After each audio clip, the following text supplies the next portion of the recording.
Good morning friends. இந்த ஆடியோவில் ரொம்ப பேர் என்கிட்ட கேட்குறது, சார் நீங்கள் அடிக்கடிக்கு ஸ்கேல்பிங் ட்ரேட் பண்ணுறேன், 7 பாயிண்ட்டு 6 பாயிண்ட்டுக்கு ட்ரேட் பண்ணுறேன் அப்படின்ட்டு சொல்கிறீங்க. இது பாசிபிலிட்டி எந்த அளவுக்கு ப்ராஃபிட்டபுளாக வர்றதுக்கு வாய்ப்புகள் இருக்குது? ஸ்கேல்பிங்னால் என்ன? இந்த ஸ்கேல்பிங் எப்படி ட்ரேட் பண்ணுறது? அதில் இருக்கக்கூடிய பாசிட்டிவ் என்ன, நெகட்டிவ் என்ன? இதை எந்த மாதிரி டைம்லலாம் பண்ணால் பெஸ்ட்டாக இருக்கும்? அதாவது எந்த மாதிரி டைம் ஃப்ரேமில் பண்ணால் நல்லாயிருக்கும்? ரொம்ப பேர் பிகினர்ஸ் ஸ்கேல்பிங் சைடில் இப்போ டேர்ன் பண்ணுறாங்க. ஏன்னா ஹோல்டிங் பண்ணி பெரிய லெவலில் ப்ராஃபிட் பண்ண முடியல. ரொம்ப நேரம் ஹோல்டிங் பண்ணுற மாதிரி இருந்தால் பல நேரத்தில் லாஸஸ் மட்டும்தான் வருது. ஒரு சில நேரத்தில் அது ப்ராஃபிட்டாக மாறுறதுக்கான வாய்ப்புகள் இருந்தாலும் பெரும்பாலான டைமில் லாஸஸ் மட்டும்தான் வருது. ஏன்னா ஆப்ஷன் பையிங்கில் டைம் டிகே அப்படின்னும் போது நம்ம மோர் தென் ஹவர்ஸ் வெயிட் பண்ணும்போது அது லாஸஸாக மாறுறதுக்கான வாய்ப்புகள் அதிகம் அப்படின்றத உங்கள் வீடியோவிலேருந்து பல வாட்டி நான் கேள்விப்பட்டிருக்கேன். ஸோ எனக்கு இந்த ஸ்கேல்பிங் அந்த மெத்தடை பற்றி சொல்லி கொடுங்க. ஸ்கேல்பிங்னால் என்ன அப்படின்ற மாதிரி கேட்குறாங்க. ஸ்கேல்பிங்னால் என்னன்னா, ஒரு சின்ன மூமெண்ட்டை வச்சு அதை வச்சு ஒரு லாபத்தை எடுக்கிறது அப்படின்றது சிம்பிளாக சொல்லணும்னா இதுதான், இப்படி தான் சொல்லணும். ஒரு சின்ன மூமெண்ட், கேண்டில் ஸ்டிக்ஸோட மூமெண்ட்டை நம்ம ப்ரிடிக்ட் பண்ணி அதில் ஒரு லாபத்தை பார்க்குறது அப்படின்றதுக்கு பேர் தான் ஸ்கேல்பிங். உதாரணமாக நிஃப்டி 50 இப்போது 23,760 இருக்குது. அங்கேருந்து 23,800க்கு போகுது அப்படின்னா அந்த சின்ன மூமெண்ட்டில் ஸ்கேல்பர்ஸ் ட்ரேட் பண்ணுவாங்க. அதே மாதிரி பேங்க் நிஃப்டி, அதே மாதிரி சென்செக்ஸு, இப்படி பெரிய ட்ரெண்டு வரைக்கும் பெரிய மொமெண்ட் வரும் அப்படின்ற வரையெல்லாம் ஸ்கேல்பர்ஸ் வெயிட் பண்ண மாட்டாங்க. அவங்களுக்கு தேவை ஒரு சின்ன மொமெண்டம் வரணும். அந்த சின்ன மொமெண்டில் ஒரு ப்ராஃபிட்டபிள் பாயிண்ட்ஸ் வந்தால், ஏன்னா அவங்க மோர் தென் லாட்ஸை வச்சு தான் ட்ரேட் பண்ணுவாங்க ஸ்கேல்பர்ஸ். என்ன மாதிரி பாயிண்ட்ஸ் வச்சுருப்பாங்கன்னா, பொதுவாக நான் ட்ரேட் பண்ணுற மாதிரி 5 பாயிண்ட்டு 10 பாயிண்ட்டு, சில பேர் 20 பாயிண்ட்டெல்லாம் வச்சு ட்ரேட் பண்ணுவாங்க. ஆனால் மினிமம் 5லேருந்து தான் ஸ்டார்ட் பண்ணுவாங்க. நான் 7 வரையும் வெயிட் பண்ணுவேன்.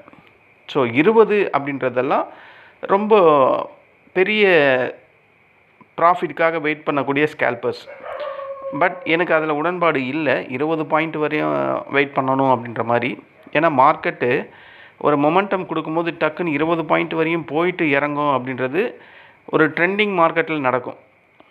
ஆனால் மார்க்கெட் எப்போவுமே ட்ரெண்டிங்காக இருக்கான்னு கேட்டால் ட்ரெண்டிங் மொமெண்ட்டில் இருக்காது. 20 நாள் ட்ரேட் ஆகுதுன்னா 2-3 நாள் ட்ரெண்டிங்காக இருக்கும், 2-3 நாள் டவுன் சைடில் இருக்கும். மீதி மீதி இருக்கிற 13-12 நாள் சைட்வேயில் ஒரு ரேஞ்ச் பவுண்டில் இருக்கும். இந்த இடத்துல நம்ம மார்க்கெட் 20 பாயிண்ட் வரையும் நம்ம வெயிட் பண்ணி ஸ்கேல்பிங் பண்ணணும்னு நினச்சா மிகப்பெரிய லாஸஸ் வரும். ஏன்னா நம்ம லாட் சைஸ் அதில் அதிகமாக இன்க்ரீஸ் பண்ணும்போது சிறிய ப்ராஃபிட் அந்த சின்ன பாயிண்ட்டுக்காக மட்டும்தான் ட்ரேட் பண்ணணும். என்னுடைய ஃபுல் ஃபோக்கஸுமே அப்படி தான் இருக்கும். நான் ஒரு நாளில் 5 ட்ரேட் எடுப்பேன். ஆனால் ஸ்டார்டிங்கில் பிகினர்ஸாக இருக்கும் போது ஒரு நாளைக்கு 2 ட்ரேட் தான் எடுக்கணும். அதுதான் பெஸ்ட்டாக இருக்கும். ஆனால் மோஸ்ட் ஆஃப் த ஸ்கேல்பர்ஸ் அவங்க 10 ட்ரேடு 20 ட்ரேடு 30 ட்ரேடு அப்படின்ற மாதிரி எடுப்பாங்க. என்னை பொறுத்தவரையும் அந்த மாதிரி எடுக்கிறது மிகப்பெரிய டேஞ்சரஸ், ஆபத்தானது அப்படின்னு தான் நான் சொல்லுவேன். ஸ்கேல்பிங் ட்ரேடிங்கில் கால அளவு அப்படின்றனா அந்த டைம் ஃப்ரேம், சில பேர் 10 வினாடி இருப்பாங்க, சில பேர் 30 வினாடி பார்ப்பாங்க, சில பேர் 1 நிமிஷம் வச்சுருப்பாங்க, சில பேர் 3 நிமிஷம் வச்சுருப்பாங்க, சில பேர் 5 நிமிஷம் வச்சுருப்பாங்க. அதிகபட்சமாக 10லேருந்து 15 நிமிஷம், அதாவது அந்த 15 மினிட்ஸ் டைம் ஃப்ரேம் அப்படின்னு சொல்லுவாங்க. நான் 15 மினிட்ஸ் டைம் ஃப்ரேமில் தான் வச்சுருப்பேன் என்னுடைய ட்ரேடிங் போர்ட்டில். பட் எனக்கான 7 பாயிண்ட்டு அது 1 வினாடியில் வந்தாலும் சரி, 2 வினாடியில் வந்தாலும் சரி, இல்லை 1 நிமிஷத்தில் வந்தாலும் சரி, இல்லை 3 நிமிஷத்தில் வந்தாலும் சரி, உடனே புக் பண்ணி வெளியே வந்துடுவேன். இதுதான் என்னுடைய ஸ்டைலு. ஸோ இந்த இடத்துல நான் 10 நிமிஷமும் வெயிட் பண்ண மாட்டேன், 15 நிமிஷமும் வெயிட் பண்ண மாட்டேன். ஏன்னா நான் ட்ரேடிங் எடுக்கிற இடம் எனக்கான பாயிண்ட்ஸ் வரக்கூடிய இடமா அப்படின்றத நான் பார்த்துட்டு தான் ட்ரேடிங்கே பண்ணுவேன். அதாவது என்னோடய செட்டப்புக்கு மார்க்கெட் வரணும். அந்த செட்டப்புக்கு வரும்போது கண்டிப்பாக 5-6 பாயிண்ட் அப்படின்றது ரொம்ப ஈஸியாக பிடிக்க முடியும். நிஃப்டி 50லேயோ சென்செக்ஸ்லேயோ, சென்செக்ஸ்லாம் ரொம்ப வேகமாக இருக்கும். அது சும்மா ஒரு ஜம்ப் ஆனாவே 15-20 பாயிண்ட் ஜம்ப் ஆகிடும். ஆனால் நிஃப்டி 50 அப்படி ஜம்ப் ஆகாது. அதிகபட்சமாக 3லேருந்து 5 இந்த ரேஞ்சஸ்க்குள்ளே தான் இருக்கும். ஸோ இந்த மாதிரி அதிகப்படியான டைமை ஹோல்டு பண்ணும்போது என்ன ஆகும்னா, நமக்கு ஒரு விதமான ஒரு பேனிக் வந்துடும் ஸ்கேல்பர்ஸ்க்கு. 15 நிமிஷம் வெயிட் பண்ணும்போது மோர் தென் லாட்ஸ்ன்னும் போது மார்க்கெட் அவங்களுக்கு ரிவர்ஸ் ஆயிடுச்சுன்னா என்ன ஆகும்? மிகப்பெரிய லாஸஸ் வரும். அந்த லாஸஸை பார்க்கும்போது ஒரு விதமான பேனிக், ஒரு விதமான உடல் நடுக்கமே வந்துடும் பல பேருக்கு. ஏன்னா போகிறது பெரிய அமௌண்ட்டு, எவ்வளோ நேரத்தில்? 10-15 நிமிஷத்தில். ஸோ அப்போ ஸ்கேல்பர் அப்படின்றது 10-15 நிமிஷம் ஹோல்டு பண்ணக்கூடாது அப்படின்றது என்னுடைய கருத்து. மேக்ஸிமம் 2 நிமிஷம் 3 நிமிஷம், அதுக்கு முன்னாடி நீங்கள் 1 வினாடி 2 வினாடியில் வந்தாலும் ப்ராஃபிட்டாக புக் பண்ணணும். அதாவது உங்களோட ஏம் வந்து கரெக்டாக இருக்கணும். என்னுடைய பாயிண்ட்ஸ் இவ்வளோ தான் அப்படின்னா அந்த பாயிண்ட்ஸ் வந்தால் வெளியே வந்துடணும். ஸ்கேல்பிங் பண்ணுறதுனால ஏற்படக்கூடிய நன்மைகள் என்ன அப்படின்னு கேட்டிருக்காங்க. இதில் வந்து நன்மைன்னு பார்த்தா ஓவர் நைட் ரிஸ்க்கு அப்படின்றது இதில் ஒன்று கிடையவே கிடையாது. இப்போ ஓவர் நைட் பொசிஷன் வாங்கி வச்சவொன்னே அவங்களுக்கு என்ன தோணும்? நைட்டெல்லாம் தூக்கம் வராது. நைட்டில் ஏதாவது நியூஸ் வருமா, ஒருவேளை இண்டெக்ஸ் வந்து நிஃப்டி 50 கேப் அப் வருமா, கேப் டவுன் வருமா அப்படின்ற பயமே இங்கே வர்றதுக்கான வாய்ப்புகளே இல்லை. அப்படின்றது தான் இந்த ஸ்கேல்பிங் மெத்தடில் இருக்கக்கூடிய மிகப்பெரிய நன்மை.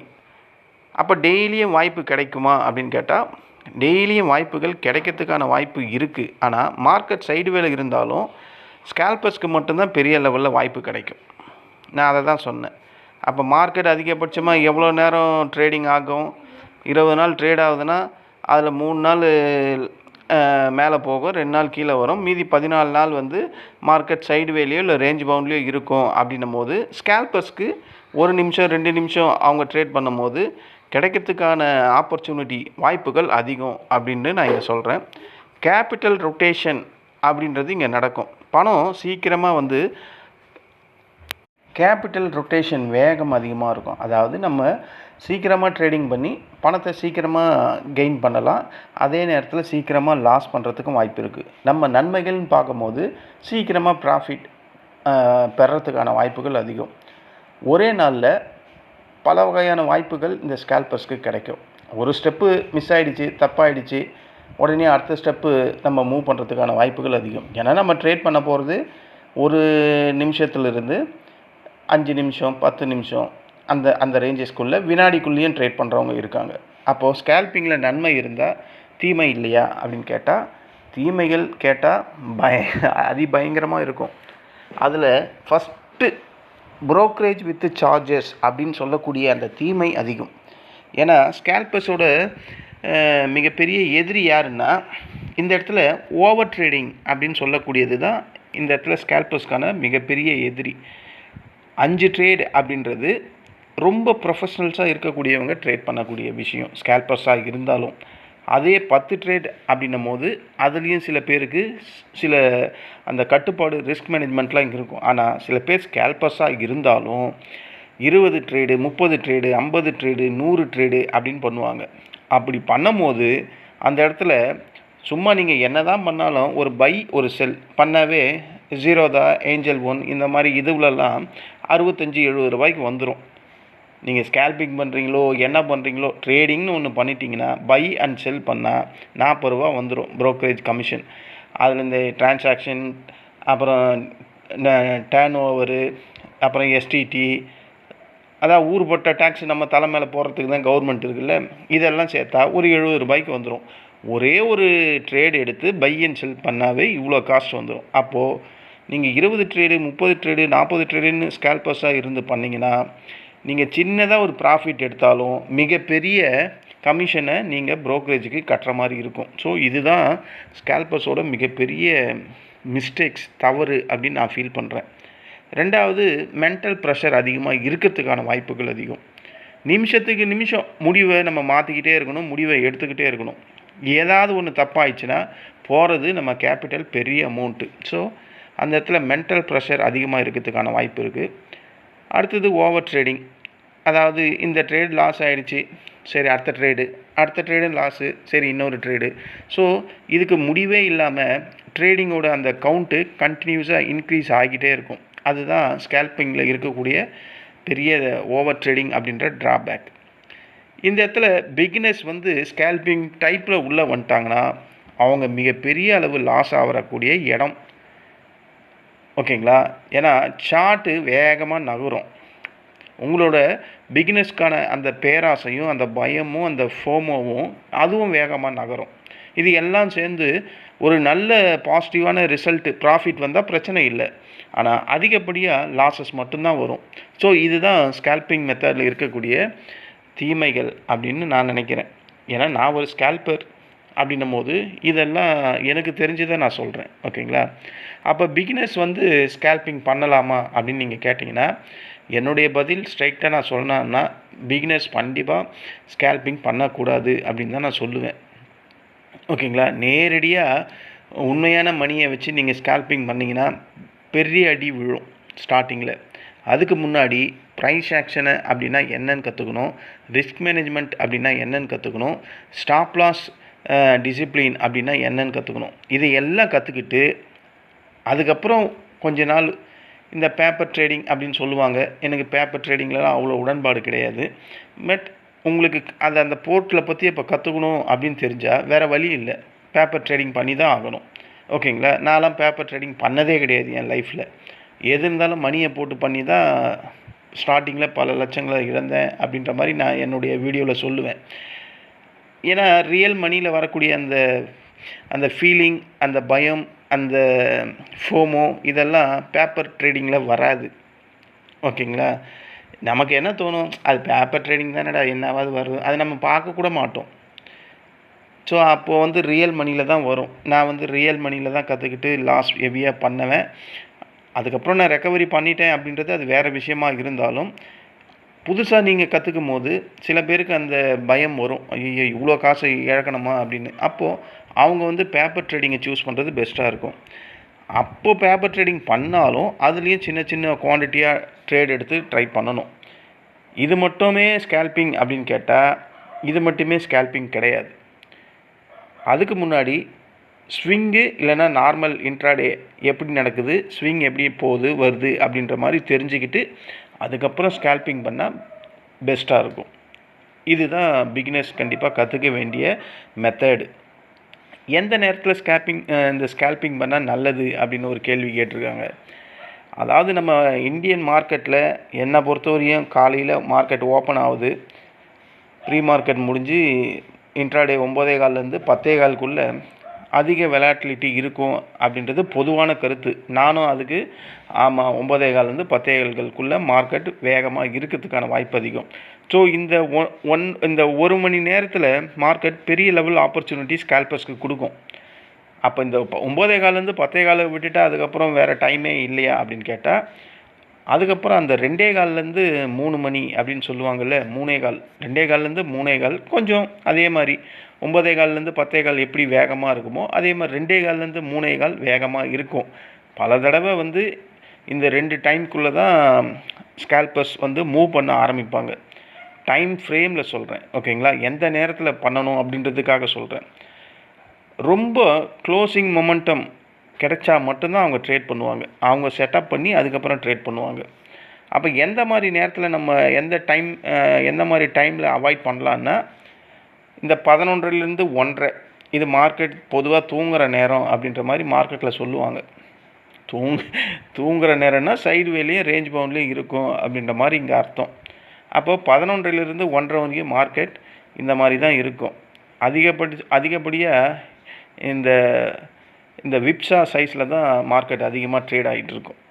இது நம்ம பல பேர் பார்த்துருப்போம். அப்போ ஸ்கேல்பிங்கில் ஏற்ற அதாவது இண்டெக்ஸ் போர்ட்டல் எது? ஓகே சார், இதெல்லாம் புரியுது. ஸ்கேல்பிங்க்குன்னு ஏதாவது இண்டெக்ஸு ஸ்பெசிஃபிக்காக இருக்கா அப்படின்னு கேட்டால் இருக்கவே இருக்குது. பேங்க் நிஃப்டி, அப்புறம் ஃபின் நிஃப்டி, அப்புறம் ஹைலி லிக்விடட் ஸ்டாக்ஸ் எதெல்லாம் இருக்கோ அதெல்லாம் நம்ம சூஸ் பண்ணலாம். ஓகேங்களா?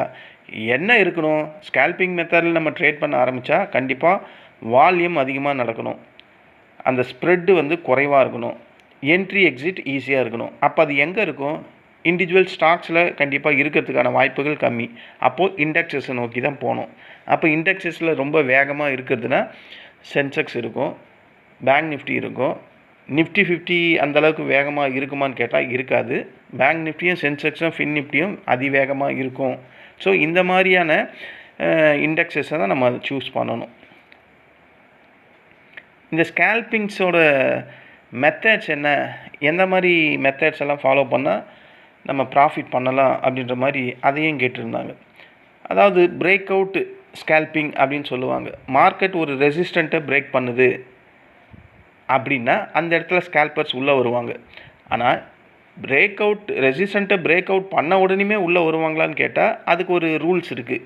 அந்த இடத்துல அந்த பிரேக் அவுட் பண்ணும்போது அதோட வால்யூத்தை செக் பண்ணுவாங்க.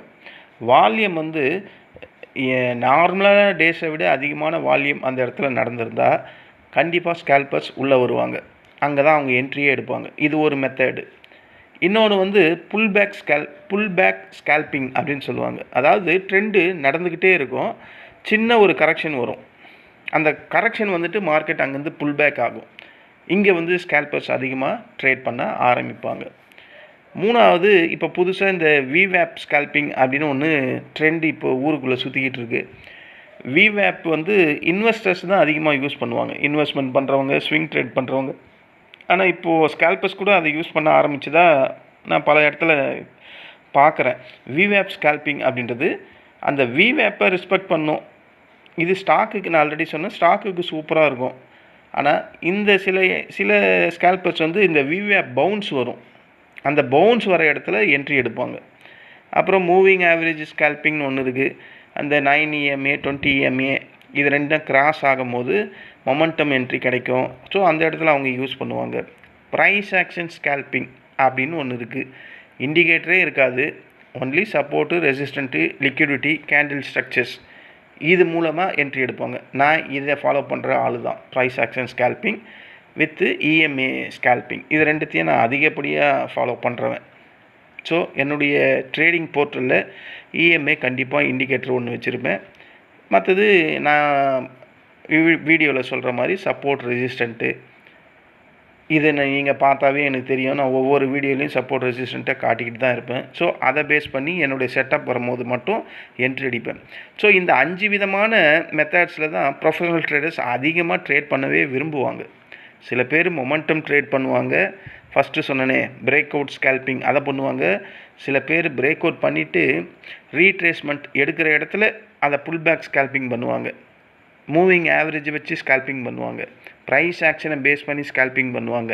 விவேப்பை பேஸ் பண்ணி ஸ்கேல்பிங் பண்ணுவாங்க. விவேப்னா அந்த விவேப் வந்து கிராஸ் ஆகிற பவுன்ஸ் ஆகிற இடத்த வந்து என்ட்ரியாக எடுப்பாங்க. ஸோ இதுதான் ஸ்கேல்பிங்கில் இருக்கக்கூடிய மெத்தட்ஸ். அடுத்த கொஸ்டின் என்ன, ஸ்கேல்பிங்க்கு எது சார் பெஸ்ட்டு இண்டிகேட்டர் அப்படின்னு கேட்குறாங்க. ஒரே ஒரு இண்டிகேட்ரு பெஸ்ட்டு அப்படின்ற மாதிரிலாம் எதையுமே சொல்ல முடியாது. அந்த மாதிரி உண்மையாலுமே 100% இண்டிகேட்டர்ஸ்னு ஒன்று கிடையவே கிடையாது மார்க்கெட்டில், ஓகேங்களா? அதனால் எல்லாமே கொடுக்கக்கூடிய அந்த லேகிங் இண்டிகேட்டர் மாதிரி நம்ம ஆஸ் யூஷுவல் அதை தான் யூஸ் பண்ணிக்கிட்டு இருக்கோம். இந்த விவேப் வந்து பெஸ்ட்டாக இருக்கும். என்னை பொறுத்தவரையும் விவேப்பை விட EMA கிராஸ் ஓவர் சூப்பராக இருக்கும் மொமெண்டத்துக்கு. அது 9 EMAவும் சரி இல்லை 20 EMAவும் அது ட்ரெண்டையும் மொமெண்ட்டையும் கண்டுபிடிக்க சூப்பராக இருக்கும்.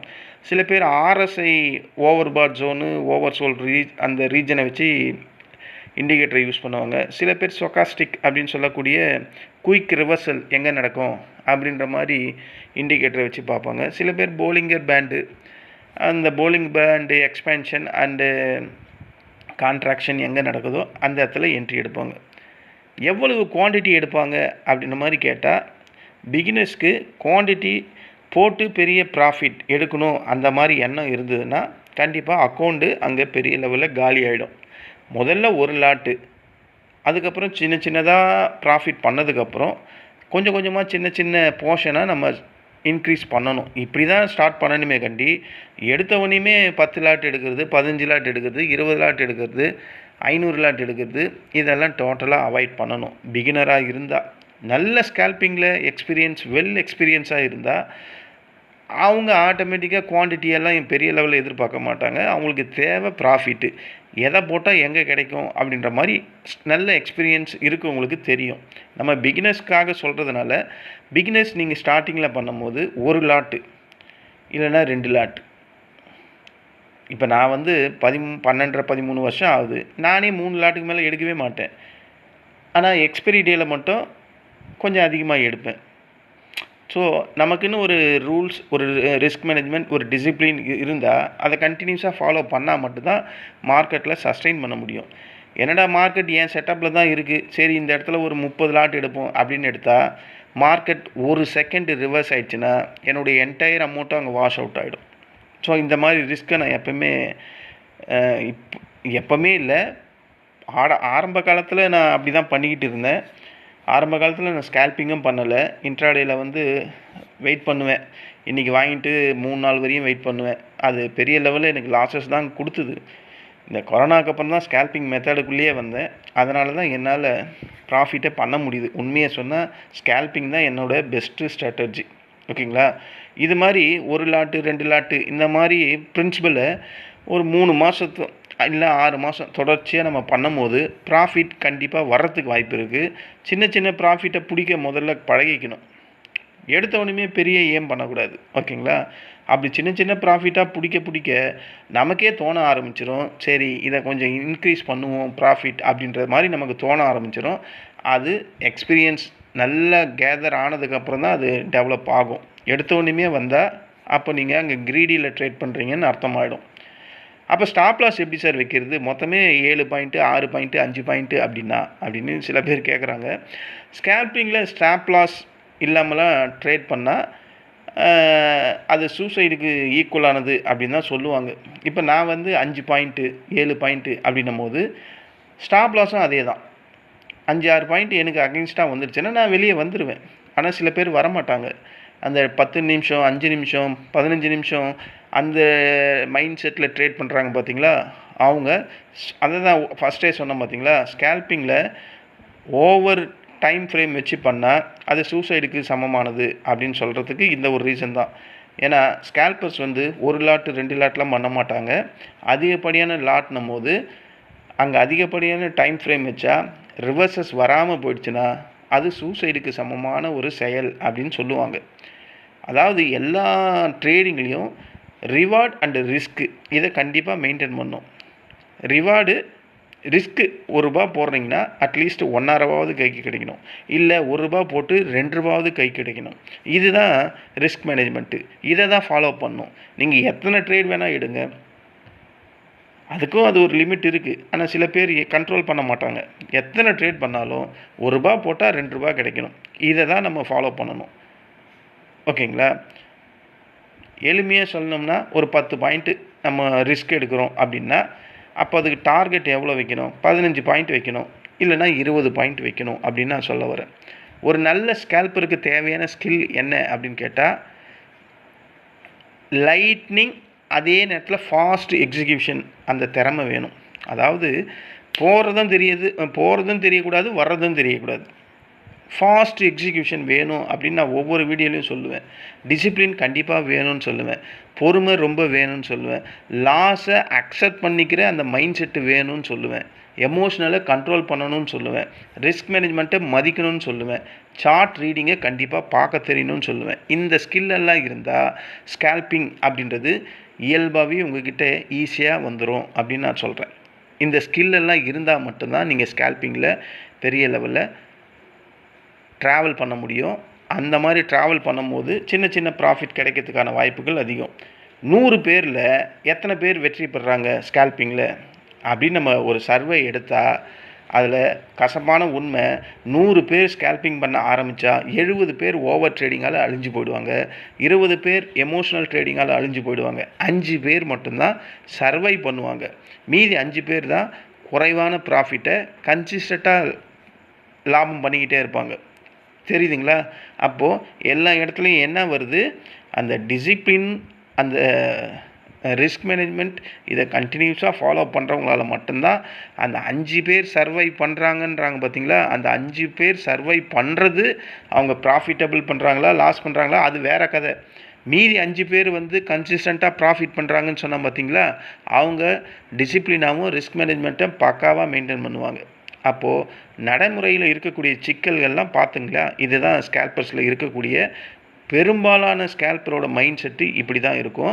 100 பேர் ட்ரேட் பண்ணுறாங்க, நான் ஸ்கேல்பிங் மெத்தடில் ட்ரேட் பண்ணுறேன் அப்படின்னா 70 பேர் ஓவர் ட்ரேடிங் தான் பண்ணுவாங்க, 20 பேர் வந்து எமோஷ்னல் ட்ரேடிங் தான் பண்ணுவாங்க. அப்போ மீதி இருக்கிற அந்த 10 பேரில் 5 பேர் வந்து சர்வைவல் பண்ணுவாங்க மார்க்கெட்டில், லாஸோ ப்ராஃபிட்டோ. ஆனால் கன்சிஸ்டண்ட்டாக 5 பேர் மட்டும்தான் ப்ராஃபிட் பண்ணுவாங்க. ஏன்னா அவங்க தான் ரியல் ஸ்கேல்பர்ஸ். இப்போ புரிஞ்சுதா ஃப்ரெண்ட்ஸ்? பிகினர்ஸ் உங்களுக்கு ஸ்கேல்பிங்னா என்ன, ஸ்கேல்பிங்கில் எந்த மாதிரியான டைம் ஃப்ரேம் வச்சு யூஸ் பண்ணணும், என்ன மாதிரியான இண்டிகேட்டர்ஸ் அதுக்கு யூஸ் ஆகும், ஒரு ரியல் ஸ்கேல்பர்னால் யார், அவங்களுக்கு என்னென்ன ஸ்கில் வேணும், இதெல்லாம் நானே ஒரு ஸ்கேல்பர் அப்படின்றதுனால எனக்கு தெரிஞ்ச விஷயங்களை இந்த ஆடியோவில் சொல்லியிருக்கேன். ஓகேங்களா?